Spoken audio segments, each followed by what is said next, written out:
Ladies and gentlemen, boys and girls, it's Nate and the Mutts here again.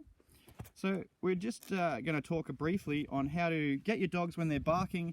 This isn't excessively, this is just at known objects or things there, but we're going to use the same principle for dogs who bark at pretty much anything, whether it's a butterfly, a leaf falling, a car down the road, a noise, a cow, whatever your situation may be. So the way that I do that is, it's going to sound weird at the start, but I encourage the dog. So I actually say, good dog. Oh, very good. You might have heard every time they've barked at me, I've said, oh, good dog, good dog. And the reason for that is, if they're trying to alert you of something, they only really bark for 5 reasons. Because there's something there that they don't know, there's something there that they do know, they're bored, they want attention, or there's, you know, that out of the ordinary, not quite certain of anything, figuring it out, maybe something happened, maybe it didn't. So once we know that that's their only real reasons for barking, if we acknowledge each of those with its own individual word, and we can take a guess, because we're inside, you know, you're asleep at night or whatever it is. Out here, for example, it's probably going to be the kangaroos, right? Probably the kangaroos jumping in the paddock next door or things along those lines. So if you regularly see her barking at there, say, oh, it's just the kangaroos, good girl, good, just the kangaroos. She'll have an association with, you know, that noise when you say that word. If it's a car next door, when you're there, oh, it's just next door, or it's just Bob, or it's just whatever else it is. When they hear Bob coming home, instead of them having to alert us all the time of that known noise, we're now acknowledging, yep, I know that's him, thank you, good girl. If they continue barking after that, you ask them to come, right? If there's something there, you know that different level of bark where they're really being assertive, and that's a whole different exception that we all know. So, but they're just barking, bark, bark, bark, stop, bark, bark, bark, maybe, yeah, that sort of thing. That's my point. Thank you. So basically that's sort of what's going on. Good boy, good girl. It's okay, just Nate. Oh, very good, good come. Good girl. Yeah, good come. Oh, very good. And then if you ask them to come back after every single time they bark, oh, it's just next door, just the possums, just the kangaroos, good come, they'll get used to barking once or twice and then coming. Now what you've got to do though, like learning to ride a bike, it's hard at the start, but once you know, is when they then continue to bark, is go out there and say, leave the possums, leave the car, leave the whatever else it is. That's not, okay, I've got it, right? Inside now, back on your bed, go to sleep, or if they're outside now, lay down somewhere, you know, whatever it may be. Leave that object. If they continue looking at it, that's when we're going to mention the timeout spots. Sort of look at it like traffic lights. Red, green, and amber in the middle, okay? So red means we're going to have a spot over there, right, with, I would just stick digging big girl.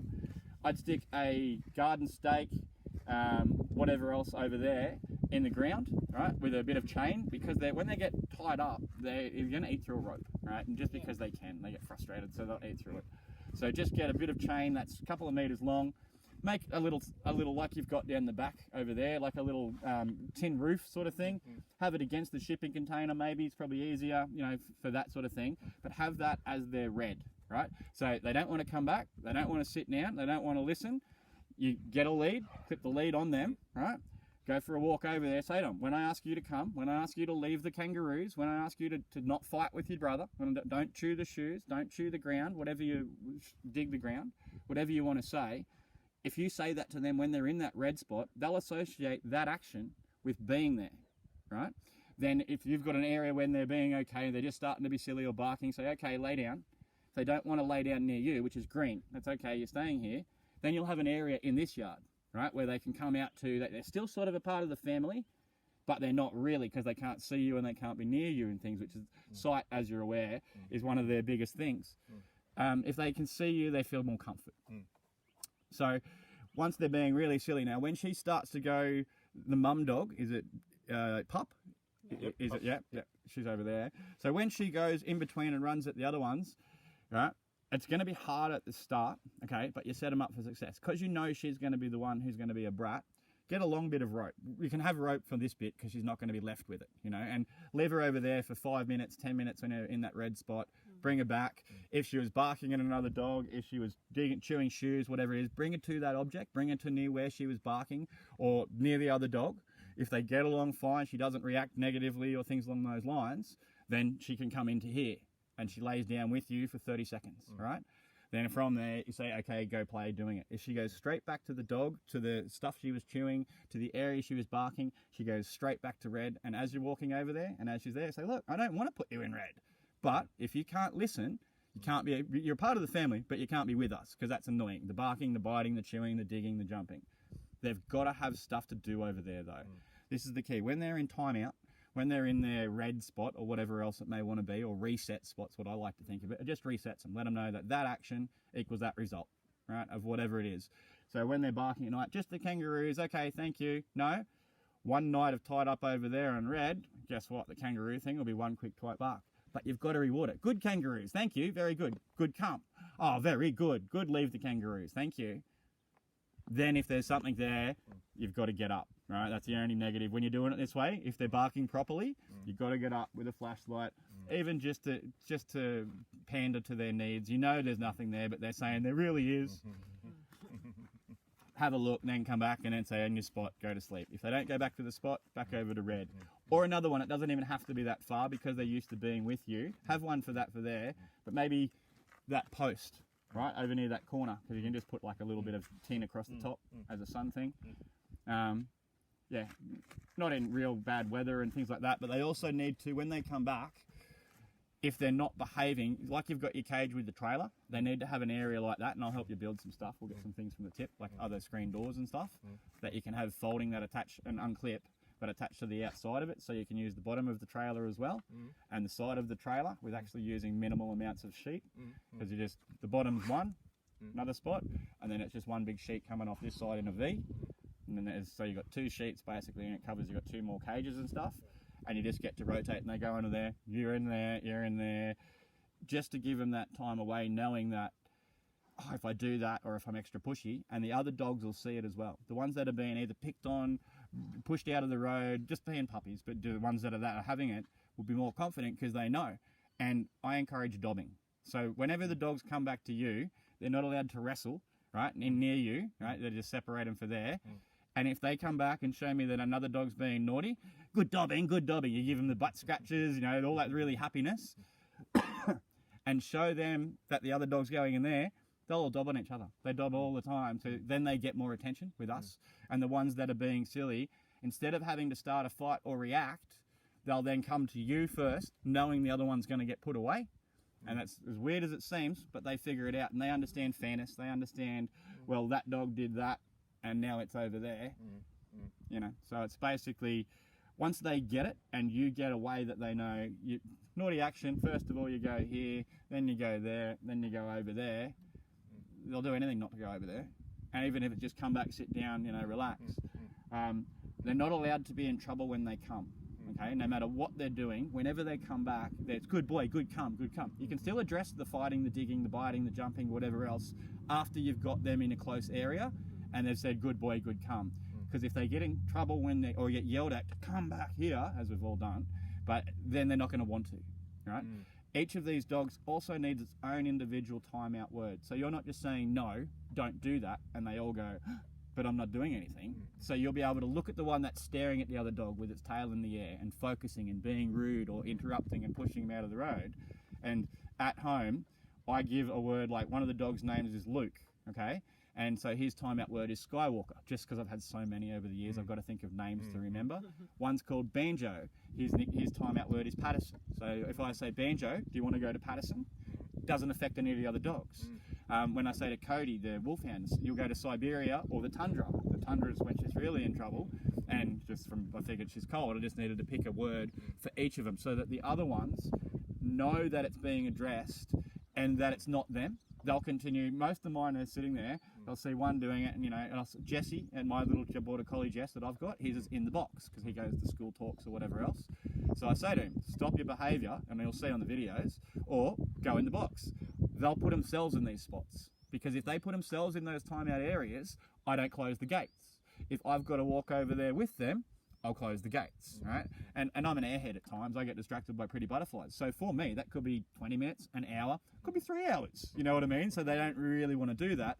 They'll choose to go and put themselves in these timeout spots, same as yours will, because they'll know, okay, I don't want to be tied up over there. I prefer just to hang out here. Very good. Good, Jesse. Very good. Good boy. I know, it's the iPad. Yeah, yeah. Good boy. That was scary, was it? I know. How's that?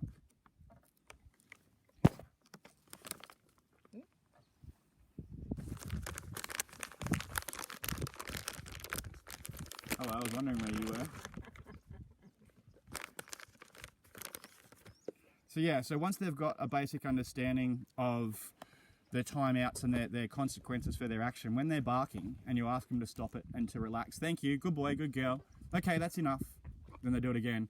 Now it's more, stop it, okay, leave that, that's not your job, leave it, finished, then come back to here, as that's their positive. No, you don't want to leave it, walk out to wherever they are with the lead, have a lead there ready to go, walk out with that and say, okay, your choice, not mine. And you'll hear in a lot of my talks or the videos I make, I say to them, good decision. Because when they do, like you'll see them looking at stuff and I'll say, well, that's a good decision. And they sit there and then your choice. And then they understand that praise is sort of like being given a piece of food, sort of like a pat, sort of like an eye contact towards them by just saying, make a choice, good decision. You know, I'd leave that dog alone if I was you. Now, they don't understand the individual words we're saying, but as I mentioned before, they understand our thoughts or our emotions that are behind it. And if I'm verbalizing instead of just don't, sit, stay, come, doing it, they're not getting a lot to read. Whereas if you're saying, leave the dog alone, you're really frustrating, stop going near that dog. Do you want to go to your spot? You can go to timeout. I don't care. You in timeout's a lot easier for me. Leave the dog alone or sit down. That's your options. Leave the dog or sit down. No, in your timeout. And if they don't walk themselves there, then you clip them on. If they walk in that direction and they go and lay down there, let them lay there for 5 seconds. Let themselves out, right? Let them do that. That's further down the track. But later down the track, you're going to be able to say, stay there, right? And don't move. Initially, for them to, when they're going to start being naughty, instead of continuing to fight or be bossy, it's not even bad. It's just, it's not helping the dynamics of your group, right? And once you can control this bit, he's going to have some socialization and stuff. Come back, good to go. I would recommend we try to get him rehomed. Right? On a property, on a farm, on somewhere, but out here someone's looking for a working dog that lives with them, a single guy, things like that, okay? Also, I would say over 40 person to adopt them, because no kids under 10 for that dog. I wouldn't have as a regular interaction as a desire. Just, it's not that they can't get along with them, not that they can't do things, but we're looking for optimal homes, right, where they're going to be there. He can have another dog because it's not going to have the same issue of the hierarchy and the things along that lines, and you'll see him living with mine and sleeping on the bed with all the other mazillions of dogs. So it's just having that previous known, for lack of a better word, nemesis, right, that you've got that build-up history of having a bad day, and you know every time that they're at work, oh, this is going to suck. Things like that. So everyone here, the rest of them are in harmony and living like in a good ecosystem. And if it's just one to do that, he'll get the opportunity to address and adjust his behaviour. He'll also not have to, he'll learn exactly what we're saying here, right, for the same things with different words. You can each have different words, you can each have your own individual word. Not everyone has to say the same thing, because they treat each of us individually. They treat us own. They know our own different accents, different tones, different vocalizations, stutters, things along those lines. They pick it up. So basically, he's going to learn a new dialect. They're going to learn a new punishment system. That's not really. It's not really that bad, but that's what I forgot to say. So when they're over there, they've got to have things to do. Right? They've got to have toys, a bone, a bit of wood, something to do, because if they're frustrated, they're bored or whatever, and we'll also use some wire, and it doesn't have to be hard wire because it's not restricting them there forever, they're on a chain, but to stop the other ones going over there and annoying them, sort of saying, ha, you're in trouble, and or taking the things that we give them. So if you send the kid to their room and don't give them anything to do, they're going to get up to mischief. Right? If they're possessive over bones, over toys, over objects, and want to fight with the other dogs, you say to them, well, you can have these bones, you can have these toys. If that's your most important thing, you can have those, but you don't get to be a part of us. And when you prioritise, when the other dogs can have that, or you don't want those toys, then you can come back. But if that's your most important thing where you feel you've got to fight, you can have it. So they don't lose that stealing from you, but you can have it over there. And when your behaviour adjusts and comes back, and then normally once you let him out, same thing that she would do with the food bowl. As soon as you let them out, they go somewhere there, another dog goes to walk near these toys, the bones, the whatever was in there that they wanted to protect, it'll run straight back towards them again. So then I go, okay, they're still important, so you stay in there. If they're that important to you that you've got to come and guard them or protect them, if it's important, carry it, pick it up.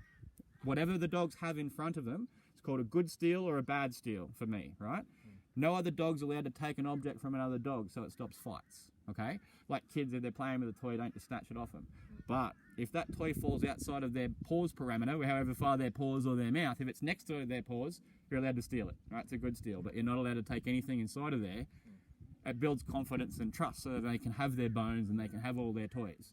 If another one comes and steals it, that dog who steals it goes straight to yellow, right? No discussion, no anything else. You've broken the rules in here, you're straight to yellow. When they bark and they moan and they complain, you got option 2, straight to red, which they will, and they'll sulk and they'll cry, or they'll start. Digging's not an issue for here, but they'll start digging over there, right? And just because they can, because they've got the tantrums. Give them something to do. Get some bacon bits, get some whatever else, stick it in the holes, and say it's better than fighting. It's better than stealing or biting. If that's your thing, if you've got to smoke, you've got to drink, you've got to do that.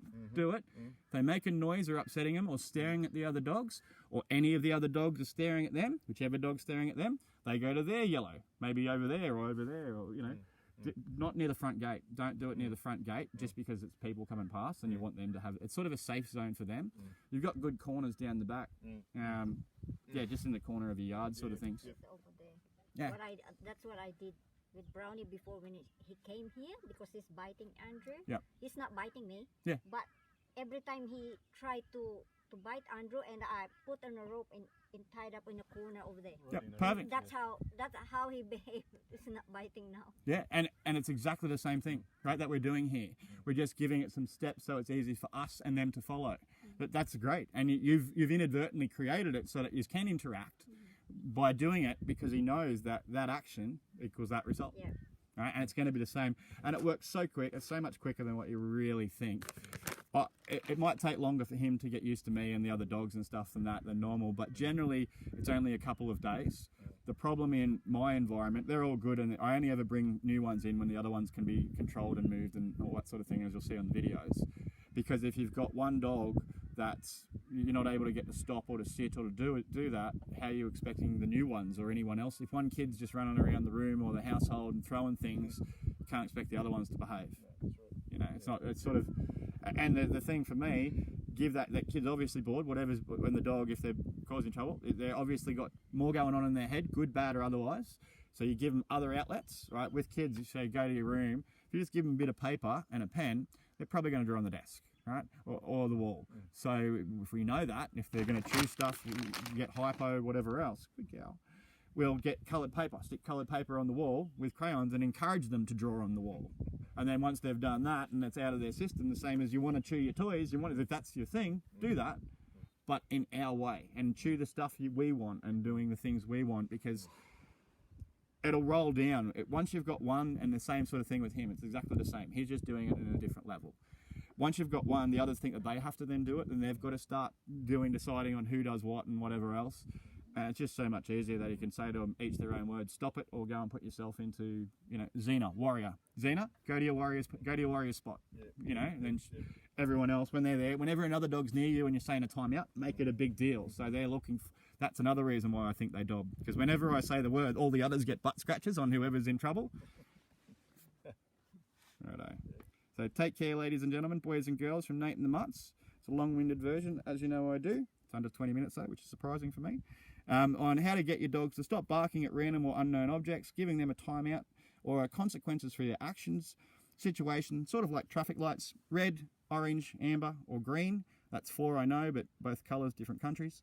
So if they've got an understanding of that action equals that consequence, also with if they're protecting objects or doing things that are unwanted, they'll make a choice by not just giving them you're in trouble every time, giving them an option of which level of trouble they go to. Has worked for thousands of dogs with me, only working and specialising with ones that bite and attack. Take care, ladies and gentlemen, boys and girls, from Nate and the Mutts.